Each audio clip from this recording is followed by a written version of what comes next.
Hi అందరికీ దండలండి. నేనండి మీ పల్లెటూరు బాబుని గారిని. ఈరోజు వచ్చేసి మా అన్నయ్య గారు అబ్బాయి పుట్టినరోజు సందర్భంగా నేను డెకరేషన్ చేశానండి. అదేనండి బెలూన్ డెకరేషను. ఎలా ఉందో చూసి చెప్పండి మరి. ఈరోజు మా మొక్సి పుట్టినరోజు అండి.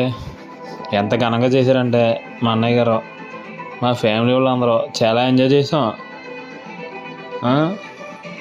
దాని తగ్గట్టు ఈరోజు మా మోక్షి బాబుకి 8వ సంవత్సరం.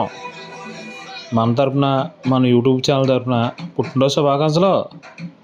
అలాగే వచ్చిన వాళ్ళకే మా వదిన బిర్యానీ చేసిందండి. బిర్యానీ అంటే ఇలాంటి బిర్యానీ కాదు, ఫ్రై పీస్ బిర్యానీ. వచ్చిన వాళ్ళకే శుభ్రంగా మర్యాద చేసి పెట్టి శుభ్రంగా కడుపు నిండా పెట్టి డ్రింక్ పోసి ఇచ్చిందండి మా వదిన గారు. మనం గోదావరం కదా, దేంట్లో తగ్గం. మా మోక్షి బాబుకి జన్మదిన శుభాకాంక్షలు.